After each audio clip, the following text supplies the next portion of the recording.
Welcome to School's Out 80's Comedy Story Time.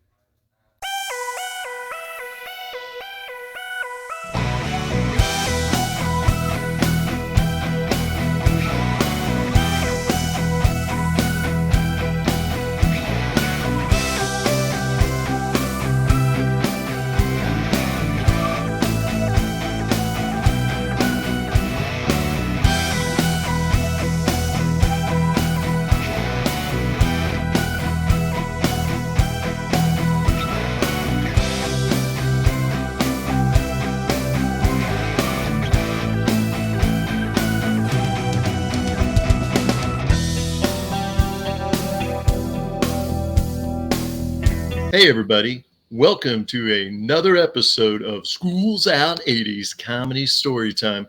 Got a really special guest for us today, coming to us all the way from Queensland, Australia, on the Gold Coast. Everybody say hello to Aldwin Altooni, the media queen. Thank you so much, John. I love it. You've got Absolutely. a fantastic accent, I must say. Fantastic accent. Oh, well, you know, it's all good. It's all good. You have a fantastic accent as well. So Aldwin, this is called School's Out 80's Comedy Story Time. It's all about finding the funny. So we're all about like talking about the 80's. It doesn't have to happen in the 80's. It could be just like a little funny story that you had when you were in school, whether it was the 80's or not.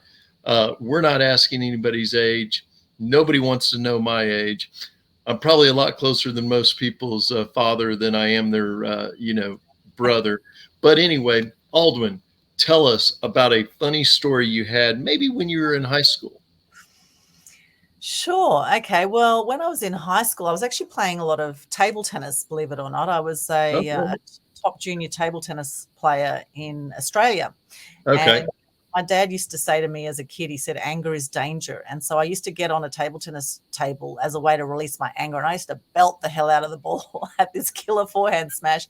And I'd often beat a lot of the guys, which they absolutely hated. Yeah. Beaten by a girl back then. Although I do remember one time at a tournament, I was down in Adelaide and I was rushing off to the loo and I quickly rushed into the bathroom to go to the toilet. And then there was some guys standing at the urinal. So I went into the wrong bathroom. Oh, no. So embarrassed. They looked up at me and I looked up with a red face and quickly ran out again and over to the other bathroom. That was one of the most embarrassing things that happened to me. That's great though. So did that happen in high school? Yes, when I was in high school. I was actually at a tournament that wasn't actually while I was at high school, but in my high school years. Although interestingly, I was actually bullied a lot as a kid. I was bullied, even though I was a first generation Australian. I was born in Australia, but I have Greek, Turkish, Ukrainian background, and so the kids used to pick on me about the food I took to school, about I guess my name's different. Aldwin Alternate is a very different name, and in fact, Aldwin's actually a Welsh name named after a good friend of my parents who died when Mum was 8 months pregnant to me. And just the food was different, and I guess I was just a little bit different to the other kids. And we went to Turkey when I was 6 years of age. My parents went back to Turkey, which is where they were born. Okay. And when I came back, the kids were making turkey sounds and they just didn't even know what turkey was. They were just so ignorant to Interesting. Wow. People from other cultures. They had absolutely no idea that Turkey was a country. And this part of Sydney was the Northern Beaches area. At the time, there weren't many people from other cultures other than England. And so it was something that now, thank goodness, has changed a lot over time. But there was definitely a lot of bullying and kids were very nasty. Back. So I wouldn't say they were funny stories. I mean, now I can probably look back and laugh at some of them. Right. But as a kid, they were, kids can be very cruel sometimes. Right. And Right. I actually grew up very angry with the world and very depressed and not wanting to be here for a long time. And I think hearing a lot of negative news as well, growing up, was also skewed my view of life. Like, my dad was one of these guys that he'd watch, 2 hours of news every night, from one channel to the next. And I remember being so upset by what I saw one night on the news. I went to him in tears. I said, Dad, why is the world like this? Why are people so cruel? And Mhm. he hugged me. He said, darling, that's just how the world is. And that's how Yeah, I thought the world was for a long time. And, right.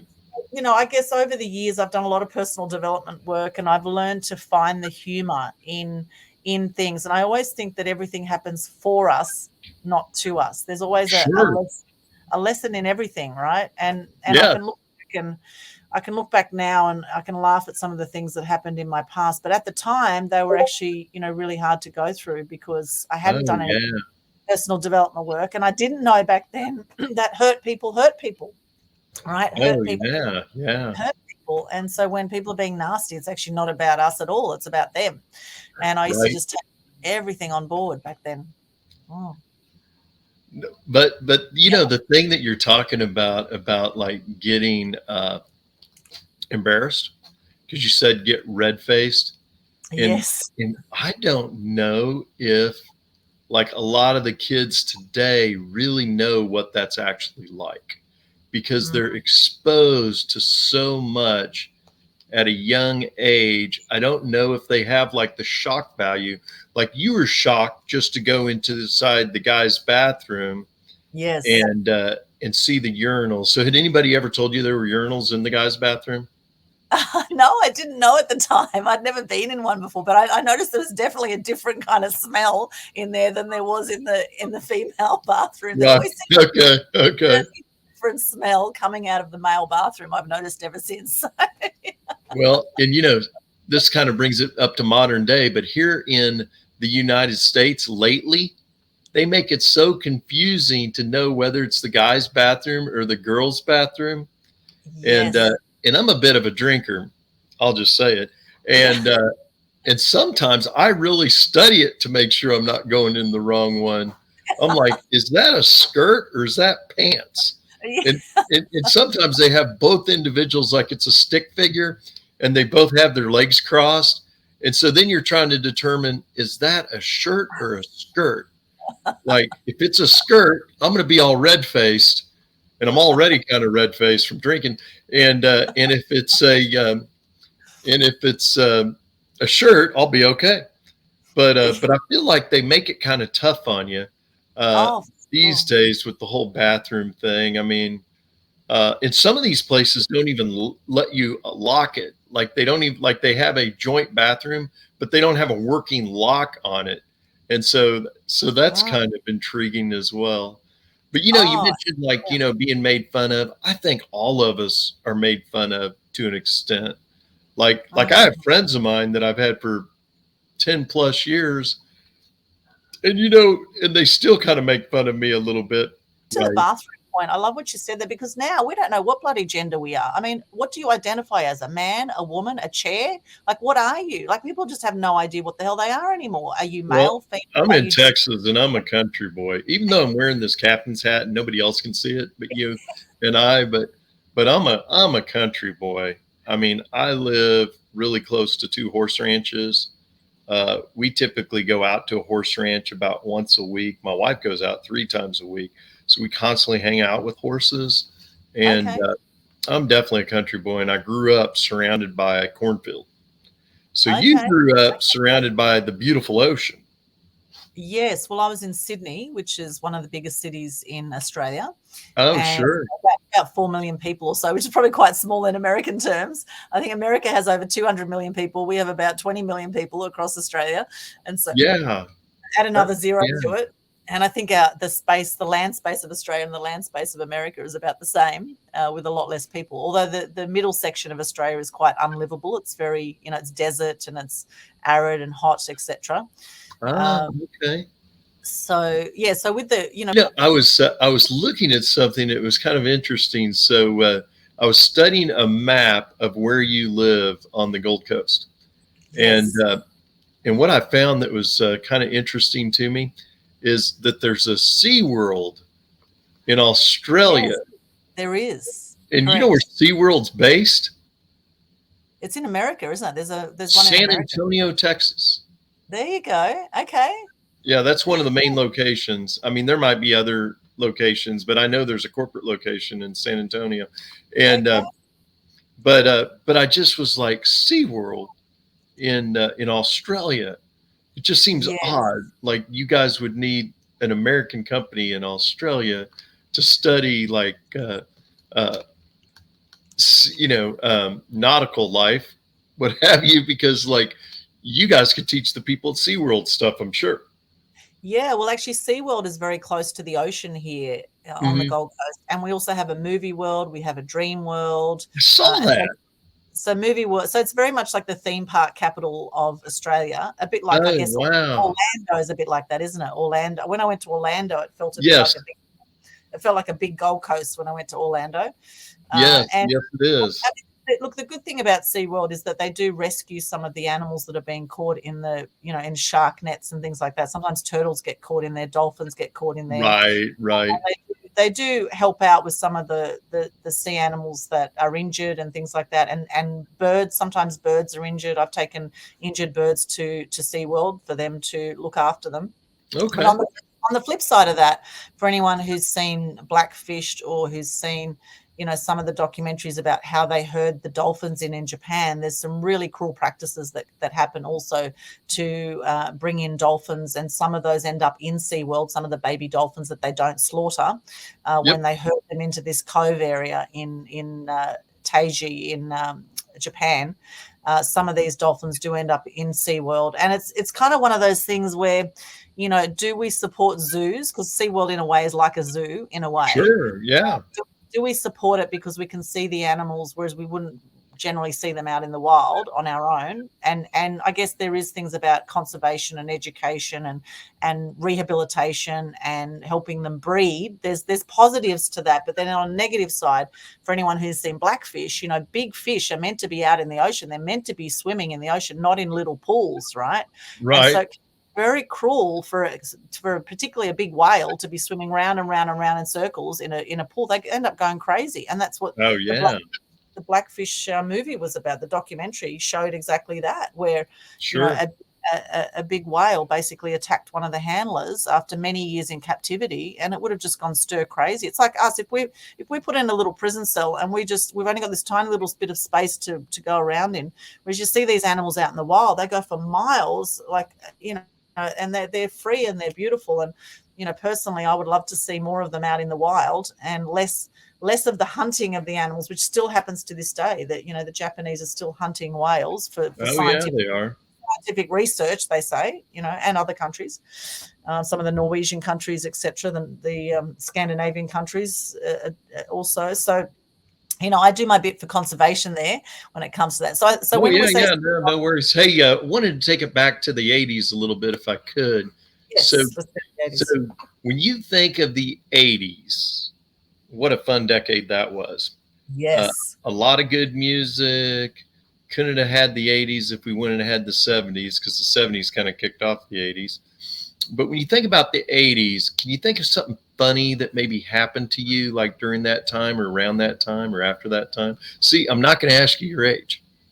well, I'm actually 49. I don't mind sharing my age. Okay, all righty. So in the 80s, I was actually, I was born in 74. So, 84, I was 10 years of age. And growing up in North Balgowlah, Northern Beaches area of Sydney, there was a ska band that lived next door. One of the guitarists, the keyboard player of this ska band called The Leftovers, they lived next door, and they were jamming.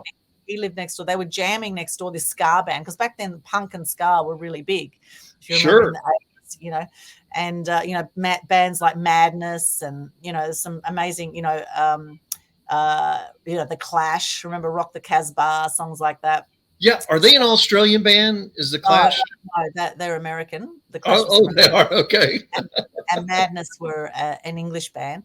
However, this band next door, The Leftovers, they were actually a brilliant band, and they actually toured with bands like the All Nighters, which were quite big. You might remember the Red Red Wine song. Oh, yeah. Wine, right. Yeah, so it was like all in that era.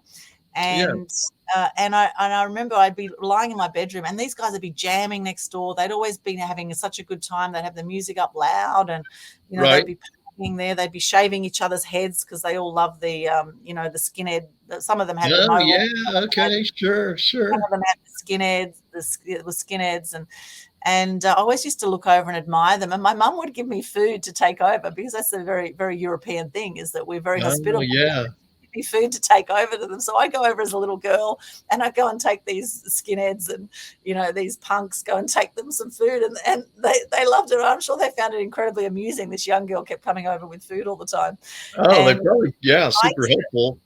And I used to blast Madonna because I loved Madonna growing up, and I loved Awesome. also Boy George. I was actually a big Boy George fan too. Okay. And Yeah. Culture. I used to love Culture Club, Come a Chameleon, and Sure. Cyndi Lauper. Cyndi Lauper was one of my favorites. And I actually ended up, many years later, interviewing Cyndi Lauper when I was a journalist at the Sun newspapers. Oh, you interviewed Cyndi Lauper?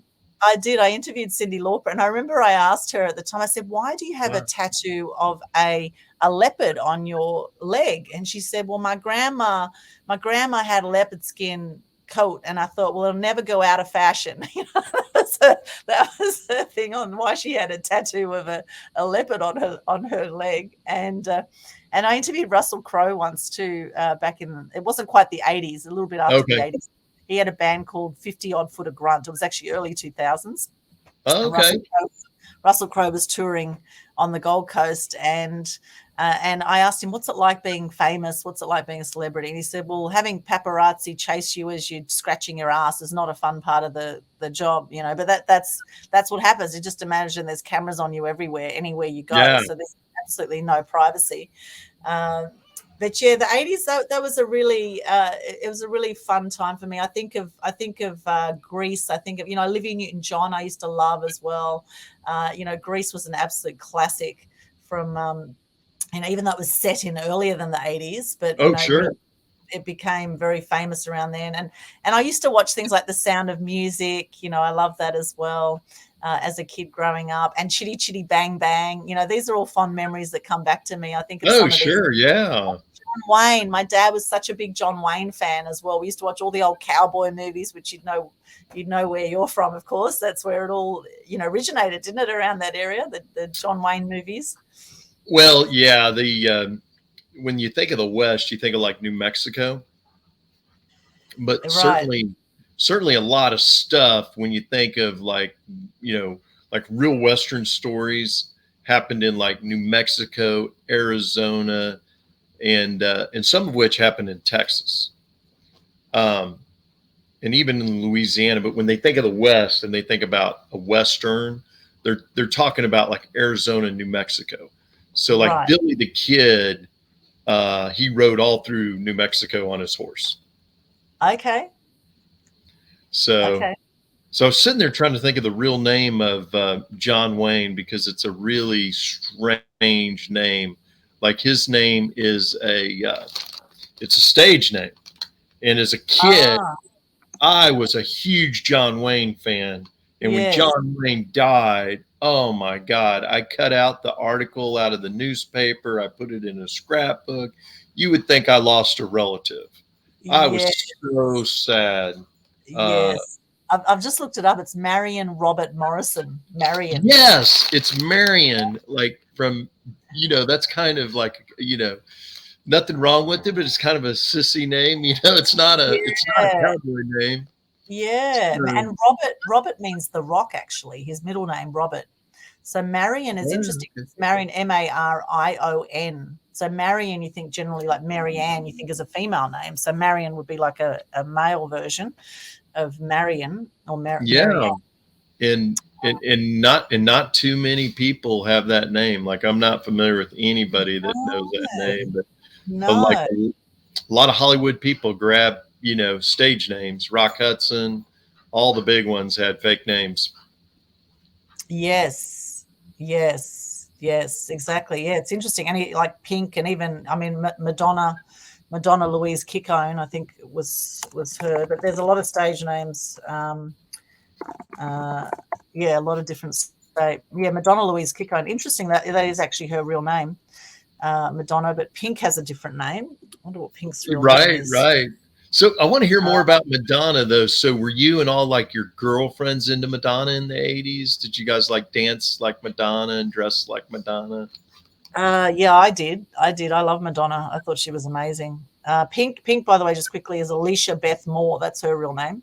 Oh, Alicia okay, Beth sure. Moore, born in Pennsylvania, interestingly, September Okay. 8th. She's a Virgo, like Michael Jackson is. Michael Jackson, now that was another classic from the 80s. Yes.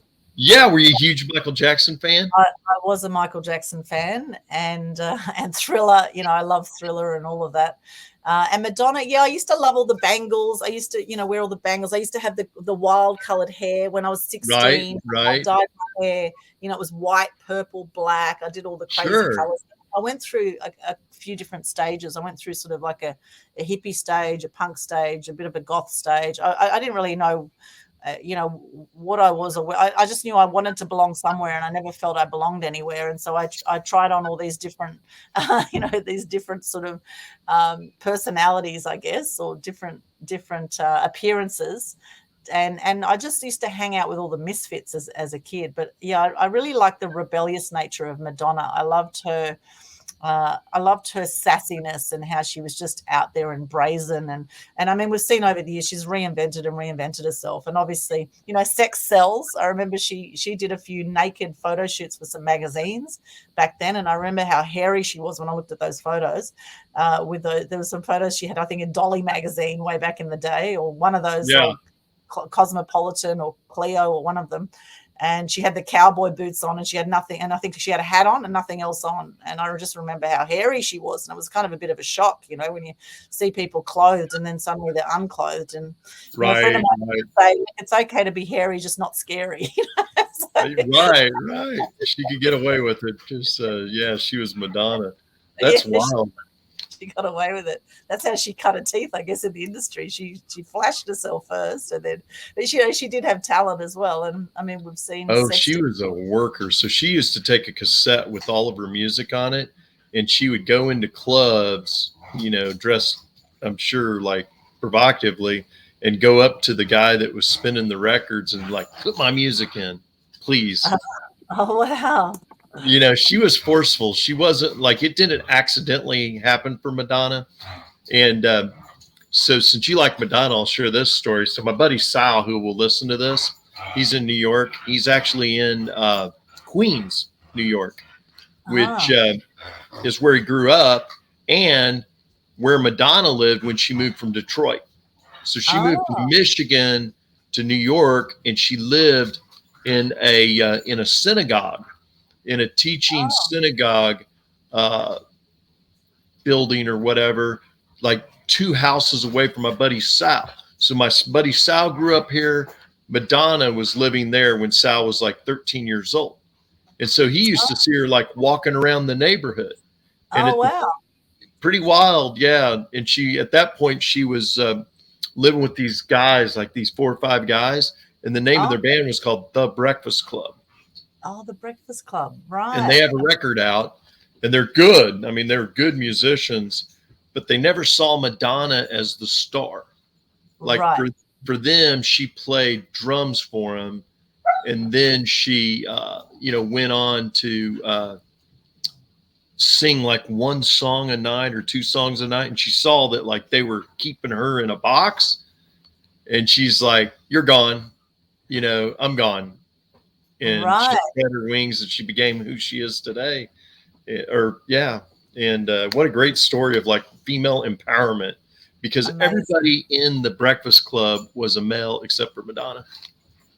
Yeah, amazing. And look, it blows me away how many performers are really short as well. I must say, like, I used to love the Violent Femmes, and I remember when I saw them live, and Gordon Gano, the singer, I always saw him on film clips and music clips, etc. And he looked really tall because they always shoot them from below, right? And then I saw him on stage, and I thought, oh my gosh, he's tiny. He's only like 5 foot. And same with Madonna. Madonna's tiny. Jennifer Lopez, Kylie Minogue.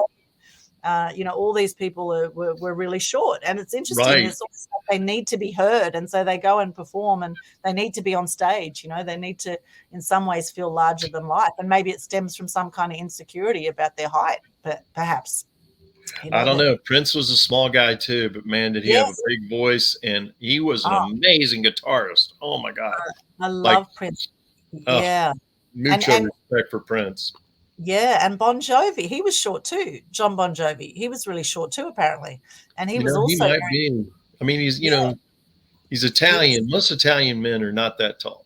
no. I am Interesting. the exception. I didn't know he was Italian. Okay, there you go. Yep. Bon Jovi, definitely Italian American. And Ah, so he's probably, I don't know how tall he is though. So yeah, I've it heard is kind of he's, intriguing. But yeah, most men from Italy and Sicily are short in stature, uh-huh. big in attitude, short in Oh, stature. actually, it's a 1.7 meters, so 1.7. So he's about 5'8", maybe 5'9". So Okay. he's not that small actually. He's not. I Yeah, thought he he's was kind of like average height. about average height then for him. So, well, Bon Yeah, Jovi. So, were you a John Bon Jovi fan? You mentioned I Bon was, Jovi. and I loved actually some of the, I love Pet Shop Boys. I grew up really listening to a lot in my teenage years, which was the 80s. For me, Uh-huh. I listened to things like The Doors, Jimi Hendrix, which actually wasn't the 80s; it was before the 80s. But Sure.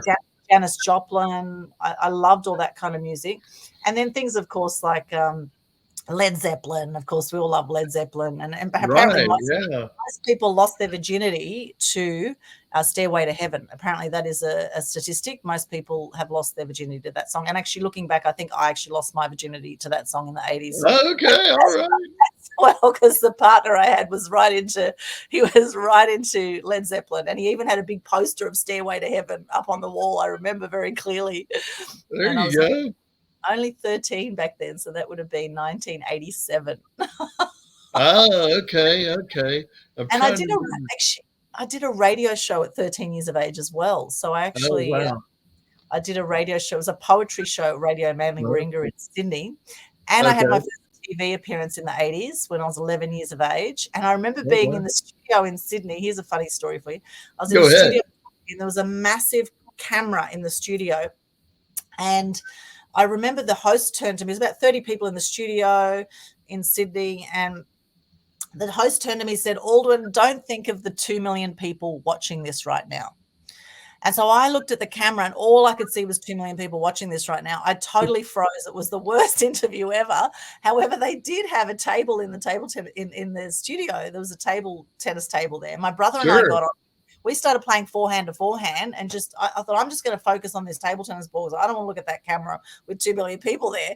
And so we're just warming up. We were just sort of just hitting a few forehand, and they loved it. They got the clapping machine going. They thought it was fantastic. And we're Oh like, my hang on. gosh. It was like, hang on a sec, you haven't seen our smashes or our chops or anything like that. And that's the thing, is that often we're so close to what we do, we don't see the Right. genius of what we do. And also the media want to entertain. They don't just want to educate. And so the more fun you have with what you do in the media, which is what I do now, is I teach people how to get publicity, and I work with people to get themselves out there. You know, the more fun we have and the more passionate we are, the better we're going to come across. So my interview at that time at 11 years of age was absolutely shocking because I froze and I was so paranoid about how I was going to come across and what people were going to think of me that it was a very, very short interview. But I got more airtime playing table tennis than I did actually speaking to camera because I was shocking talent at the time, right? There you go.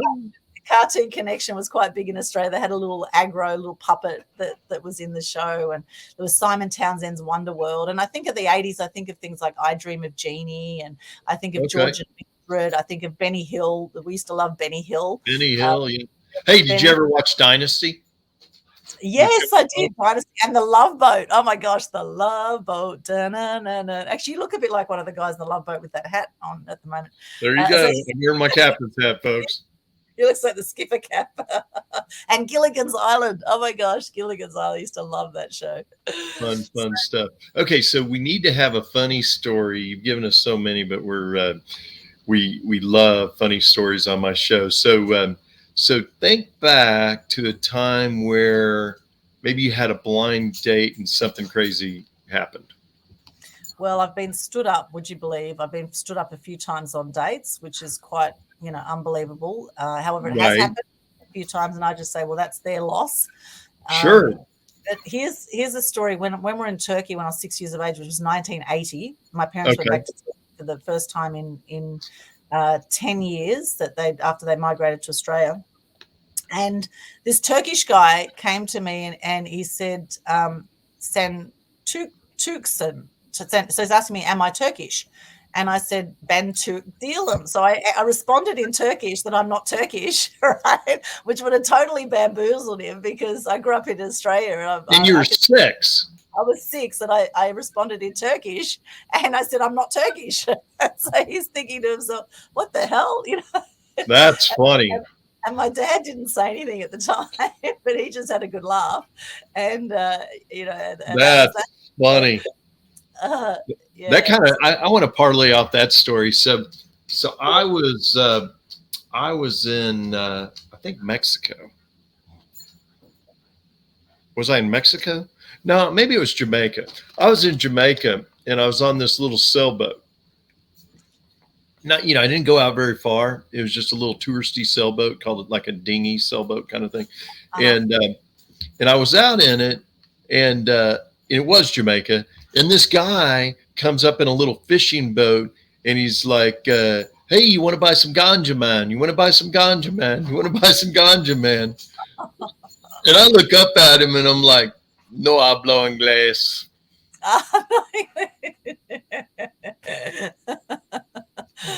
Yeah. And that's about the only Spanish I can speak, Baldwin. I love it.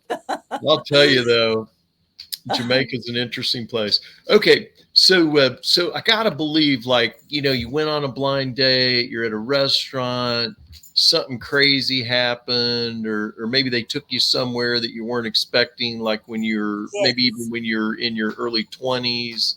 I mean, I've had some blind dates that I got set up on, and I'm like, oh my God, how long is this thing gonna last? Like, I'm glad we're in a movie. Oh yeah, look, there's many times I've been to dates and the person looks nothing like their profile photos, or the photos were from like 20 years ago. But there was this one time, actually, I went on a very interesting date. I've done online dating over the years. I've never married or had children. And so I've been a little bit of a free spirit, and online dating when I've been traveling has been a great way to meet people. And I met this guy. He was a lawyer in, it was actually, I was in LA, and he was in, he was in San Diego. And I met this lawyer in San Diego, and he goes, "I'll show you a really good time. I'll show you, you'll remember this night, it'll be the best night you've ever been on." And I said, "Okay then." And I was just up for the adventure. And so we drove down to Tijuana. He said, "I'm going to show you the Tijuana nightlife." And we drove down from San Diego down to Tijuana, and we ended up staying there for the night. I didn't sleep with the guy. I wasn't into him in that way, but but border town, man, Tijuana's rough. It's rough. And so he took me to all the red light district and took me to all these clubs and things. We went out to this beautiful restaurant. He said, "Oh, this is where the Caesar salad came from." We went to this really great restaurant where we had beautiful Caesar salad that was made in front of us, which was really cool. And then we went to some of the different bars down there, and these girls were, it was unbelievable what these girls were doing. They were sticking their bums out left, right, and center. They were rolling around on the on the dance floor with all this foam everywhere, and they're sticking their bums in these guys' faces. And my gosh. I was totally in shock. I was like, oh my gosh, this is really something else. How could he think that was a good thing? Like, he's an attorney too. Like, he should be managing this a little bit. I was blown away.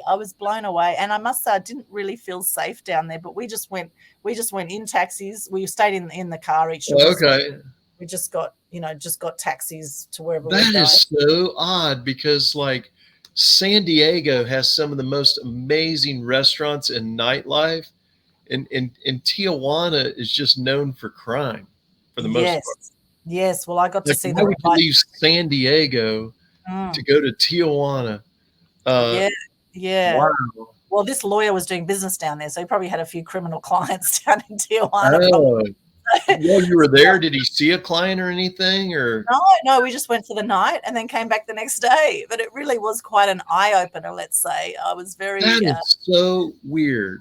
I was very shocked by what I saw down there. But I was in San Diego. I went to that that piano bar. It's called the Shout House, I believe. The Shout House, because my co-host now in the Total Truth show, he's from San Diego. Oh, okay, cool. And my cousin, I also have a cousin there, and they took me out to this place called the Shout House, which had the dueling piano bar, and it's so cool. Such a good night down there at that Shout House. It's quite popular there, I believe. Oh yes, and you know what San Diego's known for? San Diego has the same exact weather as Australia. Oh, really? Okay. Oh, there you go. And I don't know, like, scientifically why it's the case, but I think it has something to do, like, where it is in reference to the equator. But San Diego has this amazing sunny weather with a cool breeze that people absolutely love. LA kind of has it, but nothing like San Diego. And I've never been to Australia, but I understand Australia has like a lot of sunny weather with a cool breeze off the ocean. Oh, it's beautiful, beautiful here. I mean, where I am on the Gold Coast, there's 37 kilometers of beaches here. So it's a very popular tourist destination here. It's one of the fastest growing parts of Australia. In fact, a lot of people from Sydney and Melbourne are moving up here now because during the pandemic, there was a lot of lockdowns and things happened down there. Right. They're coming up here. And now for a lot of people, it's about the lifestyle and it's about, making the most of life. And so when you're in places where there's a high dictatorship in some of the big cities, people are getting out. They're like, we've had enough of this. We're going to live the laptop lifestyle and get out of the big cities and come to the Gold Coast. Although the Gold Coast has got like 650,000 people or so, it's still quite a big population here. Sure it is. And 1 hour away, we've got Brisbane, which has got a few million people. So that's the biggest city in Queensland. So I always joke, I say I'm the media queen from Queensland. It's quite funny. I've been here now for 23 years. That's awesome. Sorry about my dog barking. She feels real significant. That's okay. I'll be editing her out. She's saying hello. Here's another story for you. When I first came to the Gold Coast, go ahead. When I first came to the Gold Coast back in 2000, I never planned to stay on the Gold Coast. I traveled around as a journalist to a lot of different places. I grew up in Sydney. I went to uni in Canberra, did a media degree down there. Okay. And then I worked as a journalist in Brisbane, Toowoomba, Mackay, Coffs Harbour. And then I came to the Gold Coast. I thought I'll just stay here for a year or two and then I'll go live the dream in America, right? I'll go and live the media dream. I wanted to interview the celebrities in America and go and live in Hollywood and do all that, And so I had this big dream, and then I went to rent this place. I had to get out of where I was quite quickly. With the owner wanted to give the room to her daughter. Mm-hmm. And so I quickly needed to find a place to rent. And I was quite a busy journalist at the time. So I put an ad in the local paper saying, local professional lady looking for a room to rent. And I had a guy call me and he said, I've got this waterfront unit you can rent. And so I went and saw it. I gave this guy bond money, rent money. I gave him about $1,000 at the time in cash. On money, rent money. Anyway, he gave me the key. I went back there and I went to this place and the place was trashed. It was an absolute mess. There were eggs in the sink. You couldn't shut the door properly. Yeah. Balcony. There was crap everywhere. And so I knocked on the door next door and I said, do you know when these people are coming back to clean the unit? And she said, have you spoken to the manager? And I said, no, I didn't even know there was a manager here. So I spoke to the manager and I said, do you know when the people are coming back to clean? He said that Lee, there's a guy called Lee. He said he owed me 3 weeks in rent and he was furious. So this guy was renting and did a runner. He gave me the key because he was leaving anyway. He was getting kicked out because he was already 3 weeks behind. Oh my God. He was like doing a sublet to you. Yep. He did a sublet to me. I paid $1,000. I was so devastated. I handed the keys back to the manager, and I remember just crying for a week. I was so ashamed of. I fell for this con artist. I couldn't tell anyone that story for years. But then after that, I went, right, that's it. I'm not going to rent anymore. And I went and bought this place in Southport in 2002, which I'm still into to this day. So 21 years on, I'm still in the same house. And now I look back at that and I'm so grateful for that experience, because if that hadn't happened, I wouldn't have bought this place and most likely I would be living in America. And now I've been to America many times. I love America. However, I'm very happy to be living here in Australia now. And so sometimes, we make plans and God laughs, they say, right? We make plans and God laughs. That was like John Lennon's favorite saying. He used to say that life life happens when you make plans or something to that extent. Like Yes. you make these plans, but then life just happens. Yes. I'm a big John Lennon fan. Yeah, I love Lennon too, and the Beatles, of course, absolute Oh, classics. yes, absolutely. Okay, so got another question for you. So I gotta believe, like, along the way, as you've been living your life, that a girlfriend of yours has gotten a little too drunk while you've been out and about. What do you guys call that in Australia? I mean, I gotta believe you say something different than we say than just. Well, we say that people get pissed. They say pissed. Yeah, just like in England. We say they're pissed. Okay, so they got pissed. Okay, that's interesting. It sounds like they're pissing themselves and go to the bathroom, but right. Piss, and actually we call alcohol piss as well, interestingly. And okay. A lot of Americans. Some of the alcohol out there, I think, might taste like piss. Yes. I don't know that for a fact, and I can't verify that, and nobody's going to fact check it after the show's over. But I think definitely some of the alcohol does taste like piss. It's interesting they call it piss, probably because a lot of people drinking beer need to piss a lot. Well, yes. There's a saying in America where you really don't get to drink beer; you just rent it for a while. Yes, you know, it doesn't get to stay with you. It's kind of like middle-aged men in America. Most of us don't have hair anymore, so hair is not something you really get to have your whole life. It's something you just get to have for a time of your life, a time in your life, what have you. So if you see somebody with a thick head of hair and he's 50 plus years of age, you know one thing: he's got money. He's got money. Because that hair is not real. Like everybody thought John Travolta had the most amazing hair and couldn't believe how great his hair was. And that's my thought process. I've worked in like large office buildings with 400, 500, 600 men, and men hit 30 in America and they lose their hair. Yes. So yes, that's true. Or they have a toupee, right? They have a little toupee. Yeah, that's what I'm saying. Like you see a guy with a good head of hair and he's 60 years old, you know he's wealthy. Yeah, or he's got the wig on, or he's got. I think that's why they're into their little Jewish caps, you know, to cover the bald spots. Yes. I'm pretty sure that's why. I always think that when I see the Jews with those little caps, that they're just covering the bald spot. I thought that's a clever idea. Yeah, they're called yarmulkes. Oh, yarmulkes! There you go. Yes, yarmulkes. Yeah, it's a holy thing of respect. Right. Well, okay, so let's see here. Okay, getting back to your girlfriends. Okay, so tell me a story about like while you were out and about clubbing or just hanging out or whatever, where like one of your girlfriends imbibed too much, and kind of how you got them like to safety. Oh gosh. There'd be many stories of that in my teenage years where in your teenage years. Yeah, where we drank. So what's the legal drinking age in Australia? Well, it's actually 18, but I was quite rebellious and I started very young. And I think I grew up very young too. I think playing table tennis and traveling a lot from a young age. I was 13 going on 23, I'm sure, back then. And there was many times that we had the girlfriends would just get together and drink way too much and do silly things. So I can't think of any particular story. Slumber parties a big thing in Australia as a young teenage girl. Did you guys have slumber parties?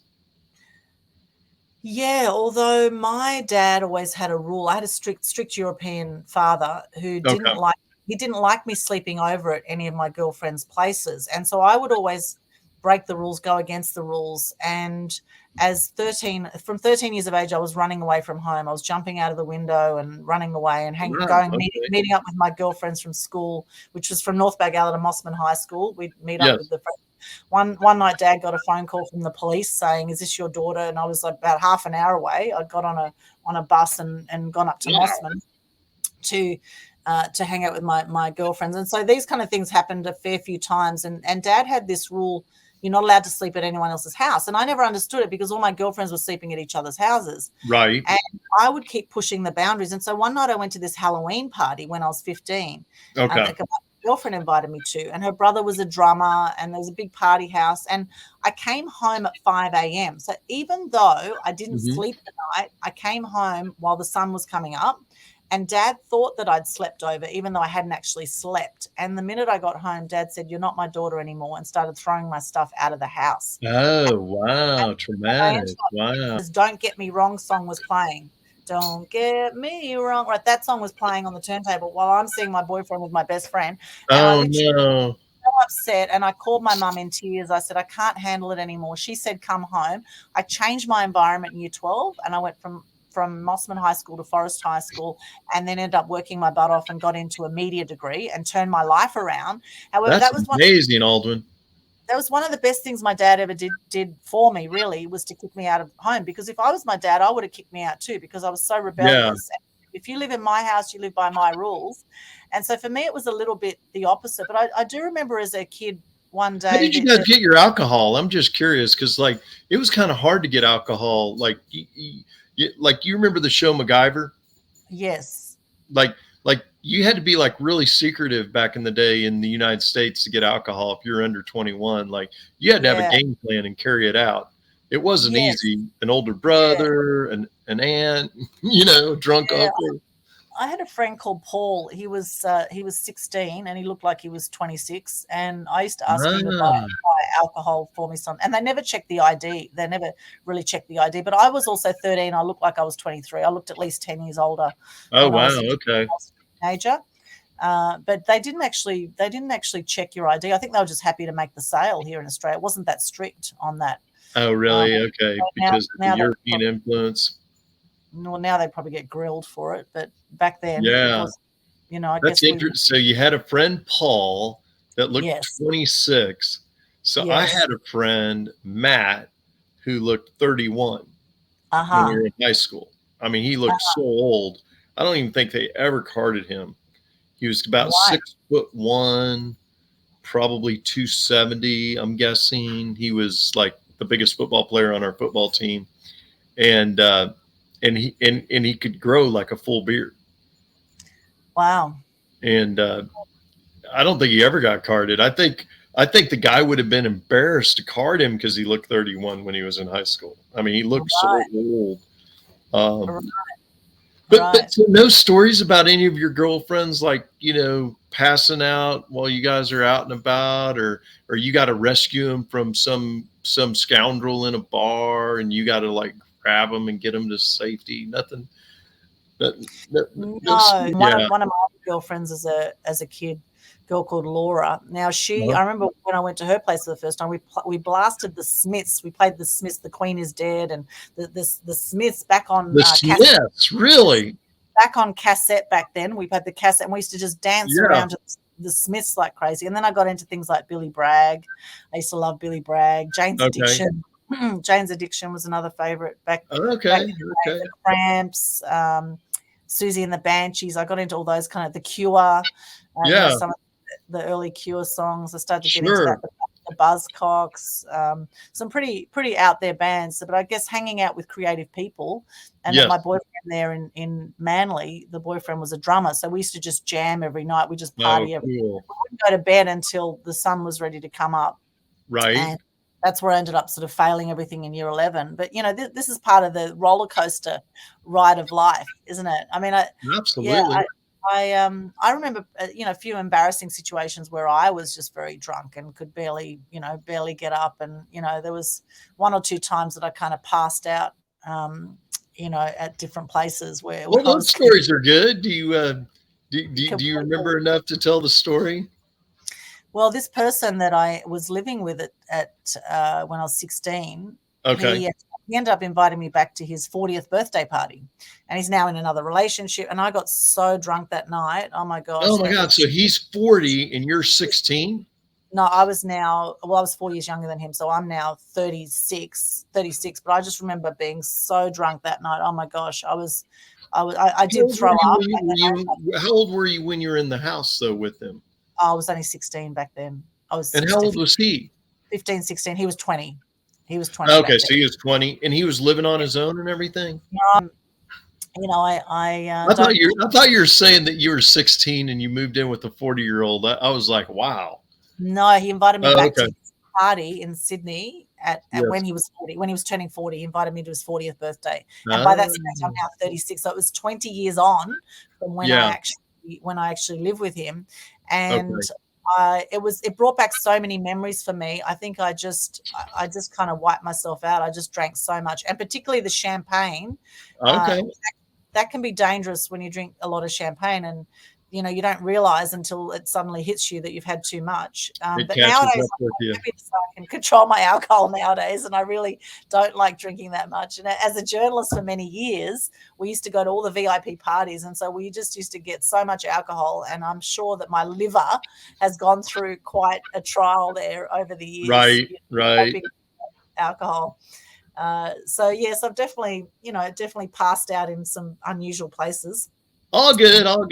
Okay, so one last question, and then I want you to promote what you're doing, because I mean it's amazing all the stuff that you do. Then I'm going to promote what I do. But so here's what I want to know is so when you think back to famous people that you run into in Australia, and you think about maybe the most famous person that you've run into or gotten a chance to talk to in Australia, who comes to mind? Hugh Jackman. Hugh Jackman I interviewed in 2003. He did Paperback Hero with Claudia Carvin. And I interviewed him in, isn't he a Marvel character, Hugh Jackman? Paperback. Yes, Hugh Jackman. Yeah, exactly. He went on and did, he was Wolverine. Wolverine! You interviewed the Wolverine. Oh my God, how cool is that? Yes. And he did Logan and The Greatest Showman. I love that movie. But Paperback Hero is what I was interviewing him for back then as an entertainment reporter. And I loved Hugh Jackman. That was a face-to-face interview in Brisbane with him and Claudia Carvin. And they were both really lovely. And we talked star signs and we chatted about all sorts of things that didn't end up in the article.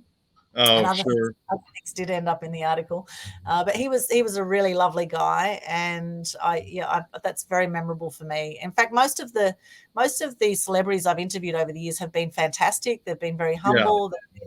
They've been amazing people, and I think part of that is because they love what they do. They're passionate. They love their life, and people who love their life, they're kind to others. They're kind to themselves. They're kind to others. Whereas people who are miserable with their lives, they're just going to dump that misery on everyone else around them. And so this is the ripple effect. And I love what you're doing here with this show because it's bringing joy to people. Thank you. And sometimes that's what we're trying to do. Yeah, we're just trying to lighten the load for a lot of people.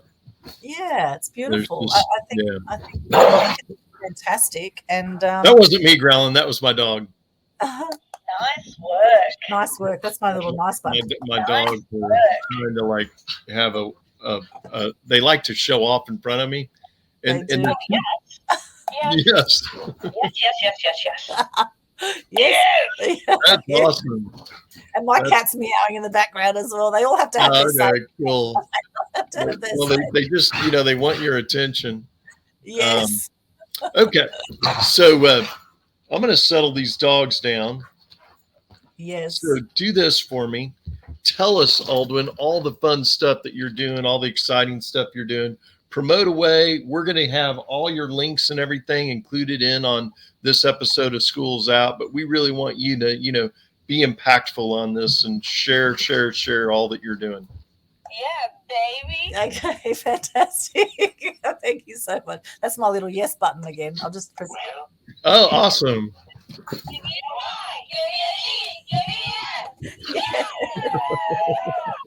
Thank you so much for that, John. I would absolutely love to connect with anyone here who's resonated with anything we've said here. I have a Global Good News Challenge that we have every single month that's absolutely free. And it's where people can share gratitude and good news. So if you're one of these people that is sick of all the negative news out there, then this is your way you can be the change you wish to see in the world. Absolutely free. All the details on how to participate is in the Global Good News Challenge Facebook page, pinned to the top. And we have ongoing events too, where I help people get mass media exposure. I help them be seen, heard, known and make a bigger difference in the world. I help them get free publicity. I help them start their own shows as well. So all my links are actually at linktree/Aldwyn, which is linktr.ee/ALDWYN. They can connect on there. I've got a few Facebook groups as well, which are awesome.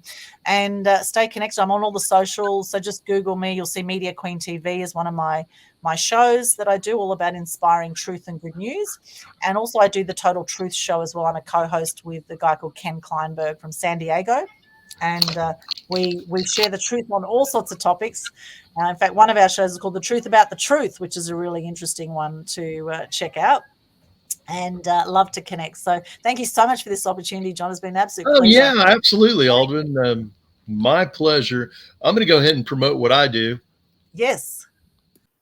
I am John the Sales Warrior Sansoni. I've been professionally selling successfully for 34 years. What can I teach you? How to prospect, present, follow up, and most importantly, how to close. I have a 3-day masterclass that includes inspiration, motivation, and the mental tools to succeed in business and sales.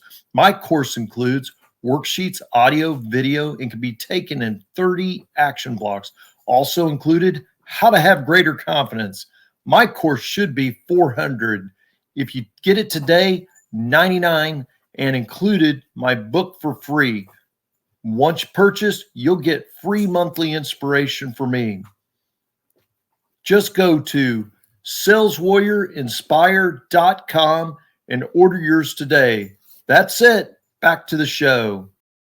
Yeah, I love that. That is awesome. Authentic sales is where it's at, because sales is service. You know, a lot of people see it as a dirty word because there are definitely shonks in the industry with everything we do. However, really, we are constantly, selling ourselves in some way, even if it's to our partner, to where you want to go out to dinner one night. You actually have to sell yourself and your idea to go to the place that you want to eat at rather than where they want to eat at, right? And sometimes it's a bit of give and take and a bit of compromise and co-creation, etc. So I love that. I love that you do authentic sales, John. I think it's brilliant. Yeah, it's all about making a connection authentically with somebody and really finding out what they need and want and can afford, and then truly at that point, I say you're threading the needle, and it's not until you thread the needle do you have the power to ask for the business. But if you thread the needle properly, then you can absolutely ask for the business, and you should, and then you should get the highest price you can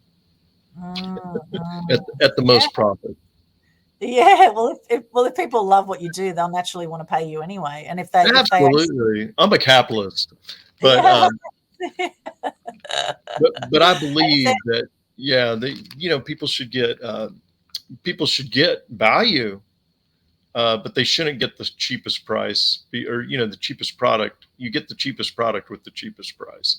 You should buy a product that is going to fulfill the need. Awesome, Aldwyn. Man, so great having you on.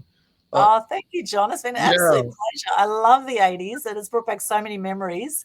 I'm thinking the She Bop song is going through. Oh, She Bop, Cyndi Lauper. There you go. There you go. You win the award for the best. You win the award for the best accent that we've ever had on Schools Out 80s. My old co-host was from Birmingham, England. She had a great accent. I think yours, unfortunately, Leanne, I think Aldwyn's accent is stronger. Thank you so much. It's not that Leanne doesn't have a good accent, Aldwyn, but you have a very unique accent. Thank you very much. Oh, yeah, absolutely. Absolutely. Well, yes. Yes. I'm just a country boy living in Texas. Thank you. So awesome having you on. This is the time in the show where we say goodbye to everybody.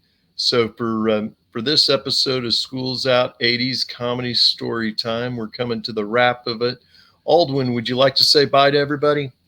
Yes, thank you so much for having me on, John. And I'm sure all of your accents are absolutely beautiful. I appreciate you from wherever you are in the world. And I really love this show. It's been such an absolute joy being here. And please stay connected at linktree/Aldwin. And I'll leave you with a quote here from Margaret Mead. And it is, a small group of thoughtful people can change the world. In fact, it's the only thing that ever has. And here's to bring more joy to people's life and more joy to your life, and being kinder to yourself and others, so that we all have a greater experience of life. Thank you, John. Aldwin, you're very welcome. And from Dallas, Texas, John the Sales Warrior. Cheers, everybody.